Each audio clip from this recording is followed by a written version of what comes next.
Birth Podcast. I'm Jamie Reichschlager, doula, childbirth educator, and mom of 3, including twin babies.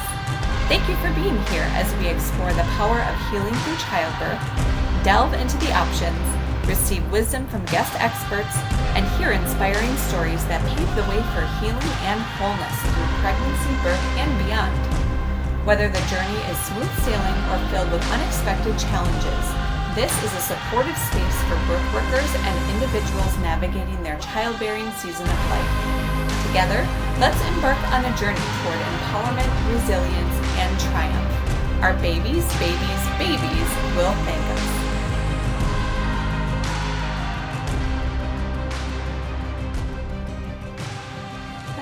Hello, and welcome to another episode of the Triumphant Birth Podcast.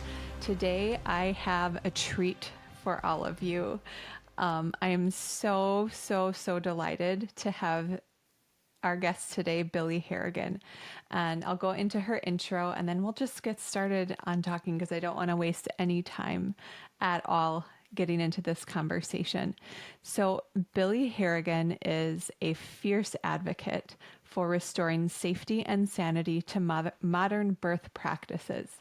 She has served birthing families for about 40 years and has taught midwives and other birth practitioners in 125 countries.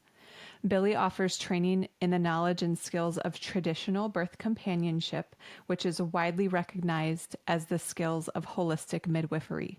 This is a role once held by the Canadian neighbor who had both common birth knowledge and developed birth skills, but has been appropriated by the medical cartel and bastardized into what we know as medical midwifery. Billie is also the founder of Birth Trauma Ontario, an agency dedicated to the education and healing of both perpetrators and their victims from the global scourge of obstetric violence. She has authored the world's first and most comprehensive online course in becoming equipped in the skills of trauma-informed care specific to the childbearing experience. Whew, this is so much. I love it so much. Okay, I'll keep going.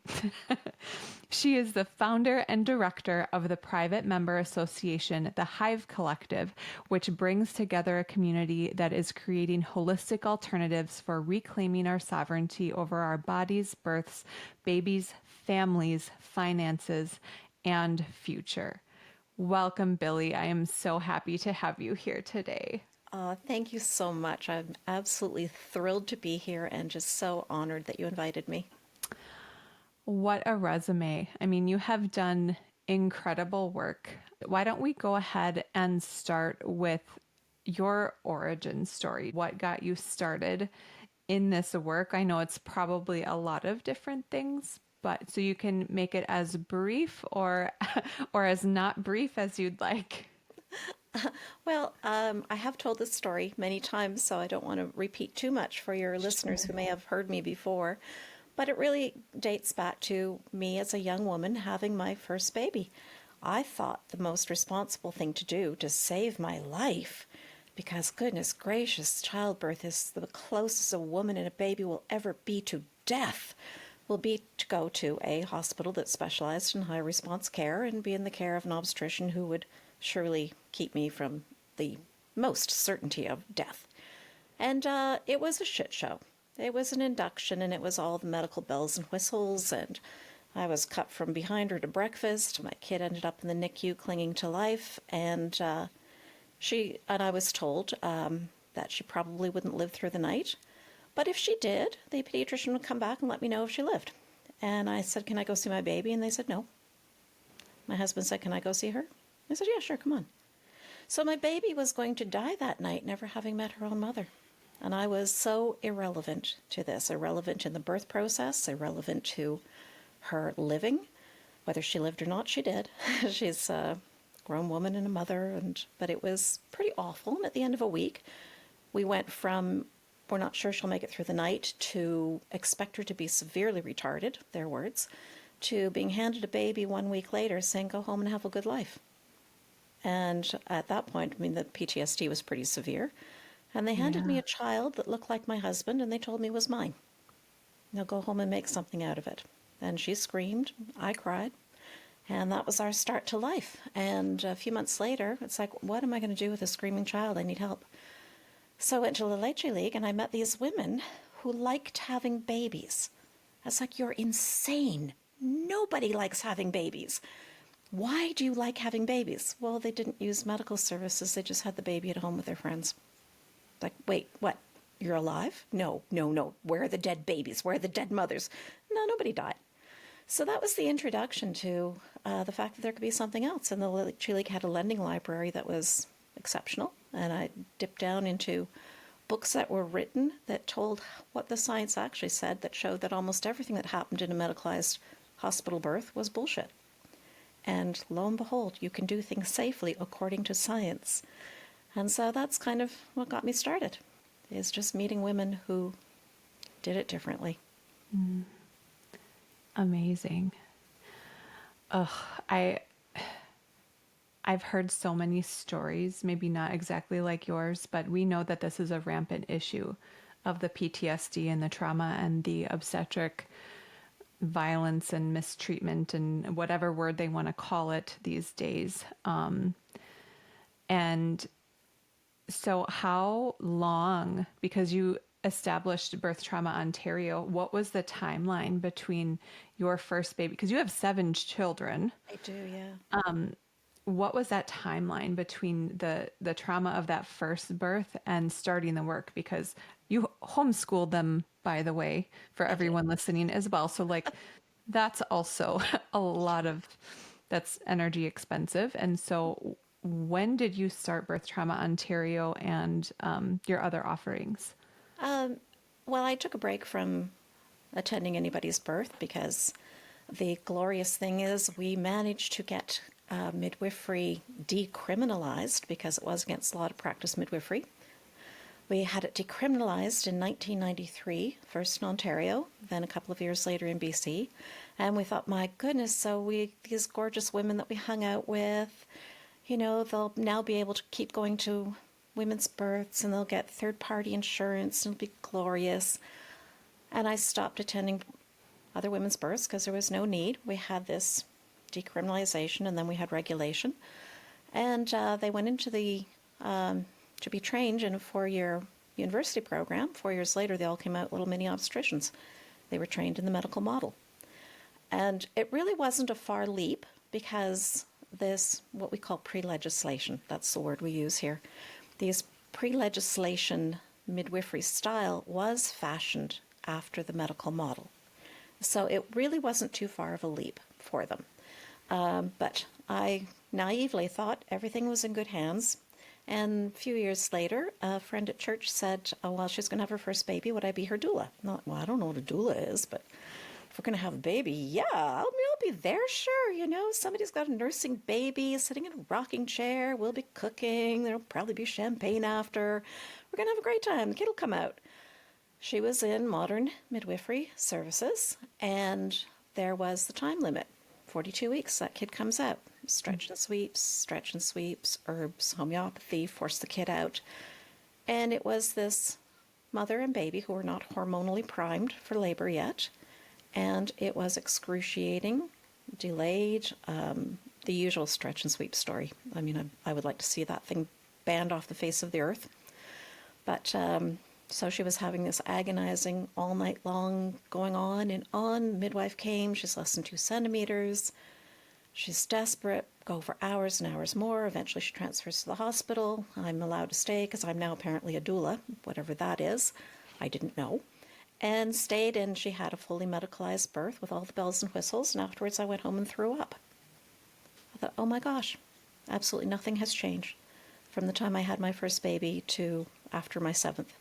Nothing had changed. And in fact, it might have been a little bit worse. But of course, mine was a pretty bad story. Nothing had changed in those, I don't know what, 11, 10 years or so.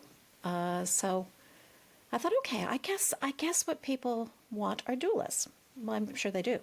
But I naively thought that the medical industry wanted doulas. Well, they don't. And I thought, well, my goodness, you know, all of the licensed practitioners will be so happy to have a doula there advocating for their client. Well, they don't. But so I put myself out there and I said, okay, I can be a doula. I'll enter back into this work because this seems to be a something that would be very useful for women.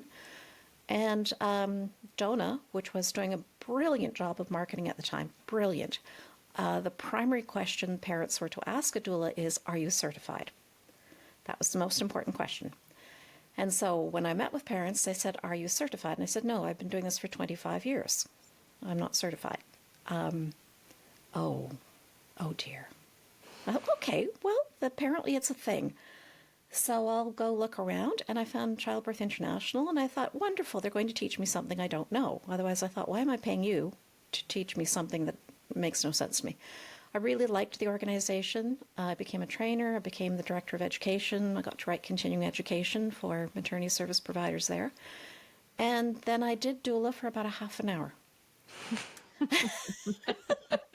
And found out I am not well suited to working inside a medical cartel that abuses women because they can.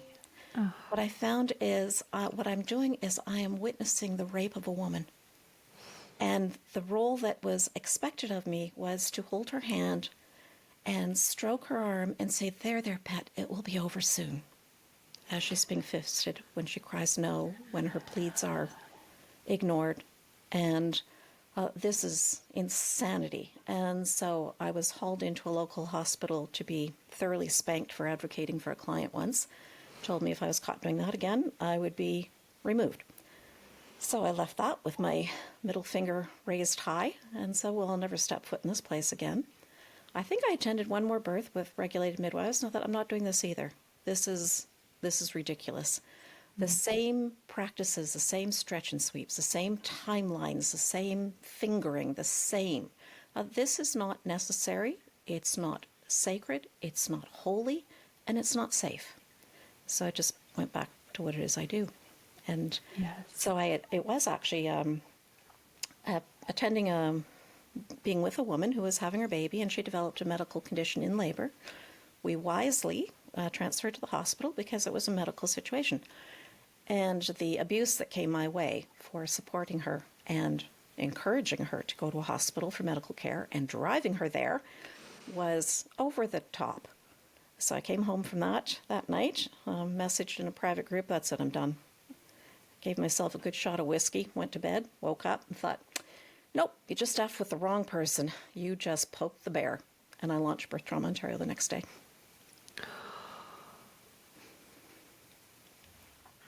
I'm taking a moment to sit with that because as a doula, I've found myself in the same situation. It's a dilemma because what do? Do you continue to support the individual family? Is it truly supportive if you're there while all of these things are happening? Was that lonely for you? Or did you have a support network to say, yeah, like that makes sense? No. It was, the local community was not impressed. They felt that no doula should be able to say, I refuse to attend a hospital birth again. And certainly then to say, well, I'm not going to attend births with regulated practitioners because I can help them in a different way, if that's what they want. So no, it was not something that was celebrated. Birth Trauma Ontario was an affront to the violence that we were watching and witnessing. Now, I am a big fan of doulas. I'm a big fan. I think they serve a necessary role, but we also see they burn out in about 3 years. Yes. They burn out from lack of income and too much vicarious trauma and too much disrespect against them and their role. Mm-hmm. But I'm a big fan, and when they can make a difference, it's great. Mm-hmm. Are they changing the way the industry functions? Absolutely not, because there's nothing broken about the industry. Right. It's working the way it was designed. Absolutely, yeah. Mm-hmm. Yeah. So tell me a little bit about Birth Trauma Ontario and what it provides. Well, it's an agency for advocacy and education, so the course for becoming trauma-informed is under that umbrella, but it is offered in my private network, the Harrigan Hive.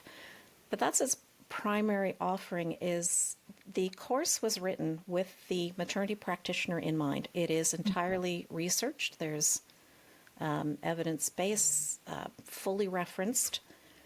And it was intended to help the maternity service provider learn these skills. They're just skills, and they are, in fact, life-saving skills. We say it's absolutely critical to wash your hands because washing your hands when you're delivering medical services is life-saving. Well, as it turns out, so is trauma-informed care, because one of the leading causes of maternal mortality in the developed world is postpartum suicide. And it's highly correlated to how she was treated. If she's treated with dignity and respect, the likelihood of her having PTSD diminishes dramatically, and the potential for her killing herself diminishes dramatically. But the maternity service providers don't want to take the course. They don't see there's a problem. They don't see that the outcomes, because they're done with their client in 6 weeks and they don't see the aftermath. So, and if the woman is so traumatized, she doesn't go back anyway. So they don't see the need. So the course it's a living course. It changes as new research becomes available and as the new needs are identified. So it is a living course. And it changes, and I say now, it's for us. It's for us. We need to really get a handle on what happened to us, why it happened to us, and how do we heal. So it can be a profoundly healing experience. That's amazing. And it's available virtually? Yes. And it's in a collaborative environment. So it's a very respectful collaborative environment. There's no competition. Students are encouraged to post their reflections, whatever assignments they do. They're adults. Do the assignments or don't. You're a grown-up. You choose. So if they do it, they post it, and we encourage each other, congratulate each other, and have live tutorials as well in study halls. So it is a very collaborative, connected environment. You don't infantilize women. What a concept. Crazy. Oh.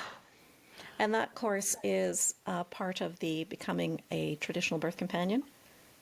So if anyone is accepted into the program to become a traditional birth companion, that is part of it. They have the trauma-informed course as well. Why don't we talk a little bit about that? So what was the inception of that program? It almost sounds like, correct me, but it almost sounds like these are things that you were doing already, and now you sort of put a structure around it as a way to deliver it to others and to provide value in that way. Yes. I say midwifery was wholesale legal in Canada, but we have to accept that there are always midwives, just like there are always sex workers. It just doesn't mean the government recognizes them. But I can't use that word. That belongs to the College of Midwives, so I can't use that word. I made up the words traditional birth companion because I think it more accurately represents what this role is. Mm-hmm. It is a companion of the birthing family that can companion with them from preconception to parenting and provide wisdom, knowledge, and skills. So it is the skills that is consistent with traditional midwifery. It is the knowledge that is consistent with evidence-based, science-backed midwifery. And so we put it together. And I thought, well, before I retire, it shouldn't end with me where I live. It's, not very common. I thought, I need to train an army before I retire. And then COVIDiousy came along, and the need became absolutely dire. And I thought, I just kind of got a brain fart, and I thought, I will write a 1-year science-backed course and combine it. We'll have about 1,000 academic references. And that's what I did. Wow. That's incredible. How, this might be obvious to some, but how is a traditional birth companion different than a doula who also has access to the academic references, albeit they probably didn't spend as much effort and energy putting it all together like you did? You said midwifery skills, and I'm thinking about the burnout piece of it. How do they differ? The traditional birth companion does not work in tandem with regulated practitioners, so families either choose in system or out of. We have not yet developed the collaboration with regulated medical providers. It needs to happen. It needs to happen for the sake of families. We need to be able to call on somebody who has a license who can step in with medications or other skills. But it hasn't happened yet. We're still considered the enemy because this is a cartel and they have a monopoly. But it's got to happen, and it will. A doula is able to work in that realm, supporting families who have chosen medical services or a medical provider or a licensed practitioner. They can do that. If they choose to attend births outside the system without a regulated practitioner or to be the only one there, most doulas do not have the practical skills of, they may, but they may not, the practical skills of how do you help a baby who's stuck, head down or breech? How do you get a baby started breathing? Are their resuscitation skills? How do they stop a hemorrhage? So it's those practical skills that I think everybody should have. Everybody. So in Canadian history, when midwifery was illegal, and that was because the brand new Canadian Medical Association, all male, went to the all male parliamentarians of Upper Canada, that then became Ontario, and they asked to make midwifery illegal because they weren't making any money. Just the mother of the home, she knew what to do. And the parliamentarians thought that was an outstanding idea, made midwifery illegal. Of course, again, just like sex workers, there are always midwives. Government just doesn't recognize them, but it was very difficult for the women to practice as midwives. The families didn't call the doctor anyway, because the doctor didn't know what he was doing, and he was too expensive. So what they did is they called the neighbor. The neighbor, just like the women of the day, common birth knowledge, common birth skills. And when the comparisons were made after women started going into the hospitals after World War II, then they started going into the hospitals, there was a comparison between what happened when the neighbor showed up and what happened when they went into a hospital with a physician. If the woman went into a hospital with a physician, she was 4 times more likely to die or be killed by their ineptitude. And if she went into a hospital with a physician, she was 10 times more likely to be harmed, she and or the baby. So staying home with the neighbor who had common birth knowledge, common birth skills, was the safest, most realistic option. So I say, this is what we're doing. I am resurrecting the neighbor with skills, with knowledge. But we got a heck of a lot more knowledge now, and we can refine our skills as well. Yeah. So can we talk about what prenatal care, true prenatal care looks like ideally? Because it is, I've heard you say before that true prenatal care is so different. It's care. It's different than maternity services that you get from an institution, from an OB, from a medical midwife. Can you talk about, in addition to maybe those practical skills, what else is there that makes up that true prenatal care? First of all, we care. We really care. What is the family situation? What are the dynamics? We get to know the family if they're willing, and they usually are. I had a home office for a long time, and they'd come with their children, and I had one family come with her 3 delicious little girls, and we get out the big bucket of Barbies and the Barbie house, and they didn't want to leave, and sometimes I'd cry because it was Barbie time was over. And it was a really delightful time of talking. You can gather a lot of information and cover a lot of ground when you spend 2 hours with someone. So I would say in my practice, prenatal visits were very rarely less than 2 hours.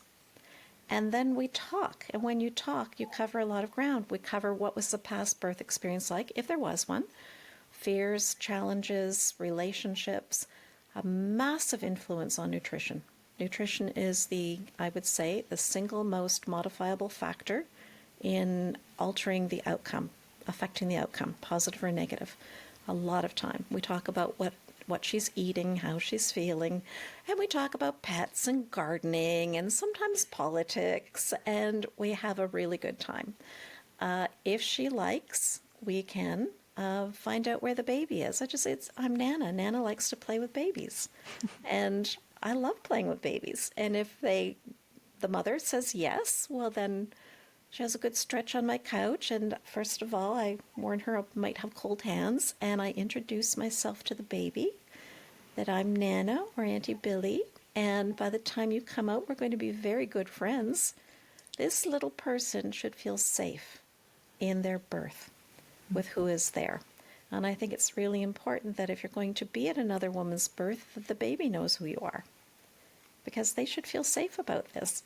And so I have a chat with the baby, and then, kind of, I might find a little bum, and I might find a little foot here or there. And if the baby's in a good position, Nana gives him a little back rub like it's a day at the spa.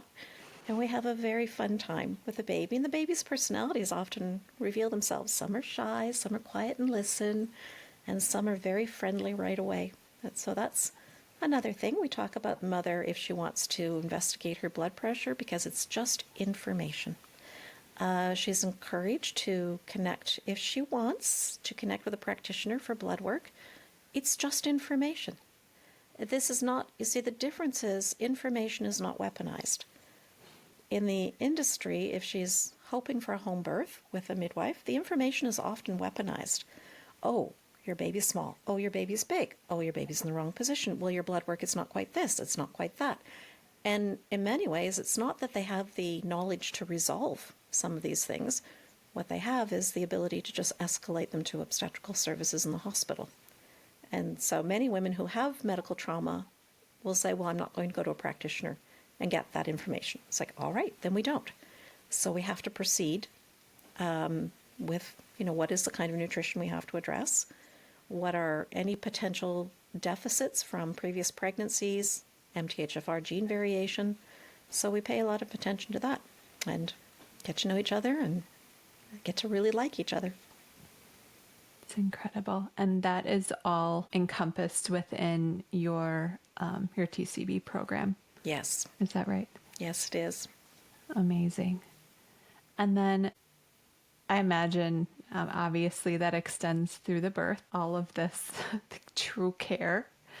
And having received that type of care myself from a midwife, it's absolutely incredible. Here in the States, the terminology is a little bit different, but when you have a midwife who's not, because the infrastructure is a little different, when you have a midwife who practices that care, that connection with the baby, I think one of the biggest differences is that she's, and you are giving that mom, maybe if she hasn't had a baby before, you're giving her a role model of how to connect to the baby, how to be grounded in the situation. And I see that lacking. It's astounding how lacking that is.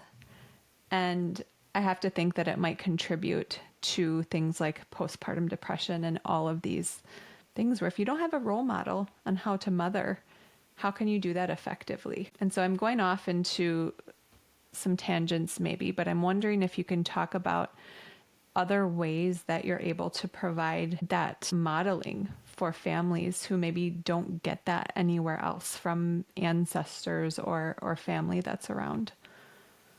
Well, we also, in our companioning, we focus on different kinds of postpartum connection. It's not a weigh the baby, check for jaundice, out you go. I mean, you could if you want to, but mostly it's making a cup of tea and a snack and climbing on the bed with Mom.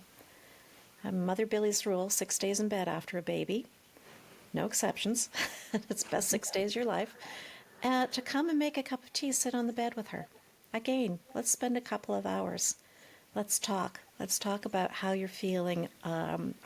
How the sleep is going, how the breastfeeding is going. Praise her and her gorgeous little sweet newborn. Talk about how you can overcome challenges, how to get more help into the house, how to have lower expectations on yourself for doing anything other than keeping this kid alive with your milk and eating and processing the birth and having some more good laughs. Maybe she needs a good cry. That's okay too. So it's that woman-to-woman connection of sitting on the bed in her space, normalizing her experience, or not, if it was a big one, and validating her experience and what she's going through. I think it's huge, and give her that grace to just let this unfold without ridiculous expectations. Yeah. How are you received if you are in a situation where you do transfer to a hospital, for example, if there's a medical issue that comes up, do you stay with mom? How does that process look? Because I know here in the States, especially if someone is a traditional, maybe they call it something else. Maybe if they had a license, gave their license up, whatever that looks like, and there is a medical reason to transfer. There are different ways of handling that. And how does that look with a traditional birth companion?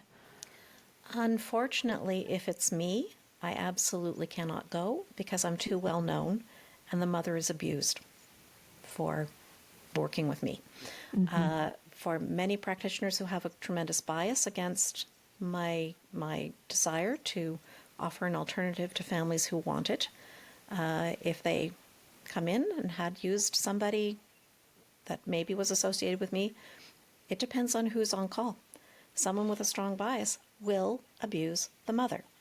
The only reason these medical services exist is to provide medical care. And if a mother comes in with a medical situation requiring medical care, what the hell is wrong with these people that abuses the customer who comes in needing their service? I do not understand what psychotic element is in these people. A woman comes in needing medical care, give her damn medical care with dignity. Instead, you never know who you're going to get on call. Some of them are wonderful and provide medical care, and some of them create ritual abuse, and basically you don't know what you're going to get. So that is so sad and very unfortunate, and sometimes they head in. I will tell you that EMTs have been consistently, delightfully respectful. Truly. We have never had one single negative encounter with emergency services. They have been consistently wonderful. It's only when they get to the hospital and you just don't know who's on call. And perhaps they get good obstetrical services with respect and dignity, and then they decline something for the baby. Perhaps they decline whatever. Maybe they decline vitamin K. And now we have to deal with the next level of ego, narcissism, and abuse. And so that might go okay, and it might not, and it might involve a call to child welfare services to find out why these children are on the cusp of whatever it is the person on call thought. So it is very contentious. It is very difficult. That's the reason families are doing everything they can to stay out of the medical system. And the problem is there are times when they would really benefit from medical services. And families have been so brutalized, or their friends have, that they're not going when we really think it would be a good choice. So the people who are behaving badly in the medical industry are creating medically dangerous situations. Yes. And it is further, and it is right on them. It is not on us for being there and trying to support a family and offering insight to say this would really benefit from a transfer. It is the behavior of those in the industry that has created a dangerous situation. Absolutely. And to be clear, I ask the question not because it is the majority of the time. It's absolutely not the majority of the time, but it is because of the nature of birth and life. Sometimes things happen. The majority of the time they don't. Right. Yeah. Most of the time they don't. And of course they don't know about that part. Right. Yeah, because nobody needed medical services. But I do not understand. I mean, if you thought of a plumber, the only reason a plumber exists is to provide plumbing services. Now, can you imagine a client came and said, well, I really need some plumbing services, and the plumber shows up and ritually abuses you for needing their services? What kind of nonsense is that? Yeah.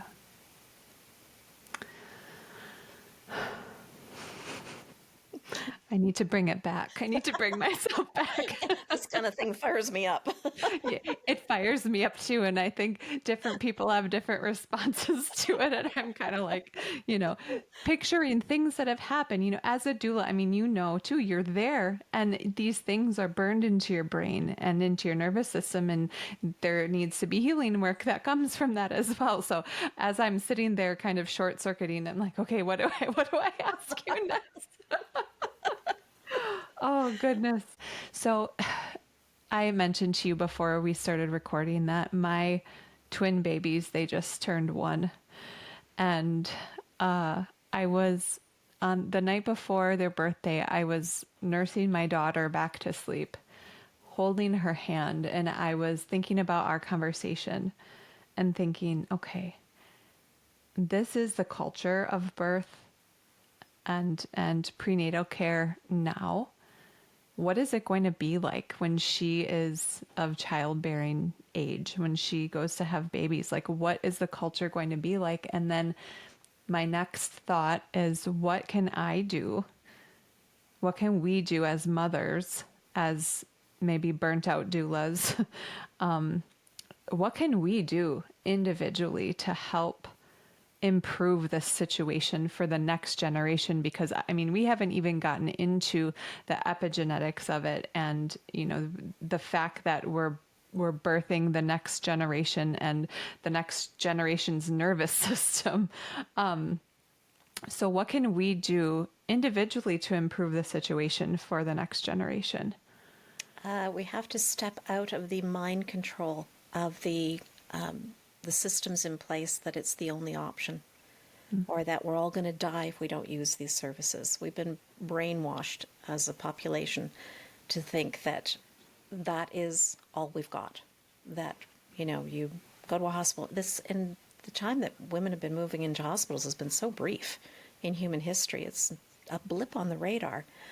But thanks to, the skills of mind control, we are, as a population, believing that this is the safest, best option. Carte blanche. So we have to step out of that and break with that kind of programming and break with that brainwashing, so that we individually can say, well, it's a service. Generally speaking, it's a pretty crappy one. So don't use a crappy service. Let's do something else. Individually breaking with that over and over and over until it becomes widely accepted. Yeah, it's just a service. If you want to use it, go use it. But if you think it's crappy, go do something else. I love that so much. And one of the things that I love about you is the fact that you use precise, truthful, loving, and accurate language. And that's one thing with me when I talk to clients as well. It's like I try to be really mindful of the language that I use, because so much of this language from the medical industrial complex is fear-based. And so how do you remove the fear but still provide the options? And it's just information. It's like this option, this crappy service, this option, this option. What do you want to do? I'm just in awe of how you're a role model. I'll just say it, like I'm observing it. You're a role model in your language. And I think part of it is passing down that piece of it too. How do we get there? I guess by talking, picking up on each other's language. And one of the things that I'm very annoying when people speak to me to say, someone was in the military and wanted to tell me he delivered 8 babies. And I said, no, you didn't. You were just in the room when a kid came out. Maybe you didn't let the kid fall on the floor. You didn't do anything. Yeah. Maybe you caught. Yep, maybe. You just broke the fall. Maybe. But you didn't deliver a baby. And that blows the ego for people that love to say, I delivered a baby. Well, I've delivered 7 because I have 7 children. I can take credit for that. But the other, it's such ego speak. And I think it's really good to challenge people who use that kind of ego speak. That it's not about you and the fact that you happened to be in the room when the kid came out. And maybe you broke the fall. Or maybe you did really stupid things like sticking your fingers up there and stretching her perineum. Maybe you did really stupid things. Or maybe you prematurely, separated the baby from its prenatal oxygen supply. You might have been stupid, but you didn't. Let's not take credit for something that only women do. So, yeah, when we talk to each other, changing the way we speak. When we talk to each other, oh, I wasn't allowed to. Yes, you were. Yeah. You just didn't know it. That was an option you took. Yeah. So we change our language with each other, and I think that will make a difference to finally break the spell that this stuff, nonsense, has over us. Yeah. Can you talk about the type of woman and the type of family that is a good fit for having a traditional birth companion. What I can see is that it's going to be someone who is taking responsibility and not giving responsibility away like so many of us have done with the system. So what does that look like? You're absolutely right. Most of them have had an experience of giving away their decision-making autonomy and their personal power to be responsible for the choices and the consequences. You know, you make a choice, there are consequences, good or bad. And we would like to be making choices where the consequences are quite good. So it's somebody who recognizes that, yeah, if you're going to eat crappy, there's a higher probability you're going to have hypertension problems, glucose problems, or if you don't eat enough protein, and we know what kind I'm talking about, then there's a probability that, especially if you don't, if you have an MTHFR gene variation, then you're not getting enough nutrients for methylation. You could be looking at a very lengthy, difficult labor that doesn't conclude at home. So we are looking, the people that come to us may at first, dip their toe in the water. Do you bring oxygen? No. Do you, will you be checking me? No. No, I've got my own vagina. I don't need to be up yours. I'm stealing that phrase. I love that so much. Will you tell me when to push? Absolutely not. No, you'll be doing that on your own. So they kind of find out very quickly that it's not a good fit because it feels very frightening to be in their own autonomy or their own decision-making power. But if they ask those questions and they're like, finally, I've got somebody who's going to stay out of my business, then that really resonates with them. Yeah. Amazing. Is there anything else because I know you have a cohort coming up in September for becoming a traditional birth companion. Is there anything else that you would like to share about that program? Yeah, it's going to be our 5th one. And we're just so excited. The women who have gone through the course, what an amazing group of people. I will say what's so fascinating, we're there to teach the skills and the knowledge.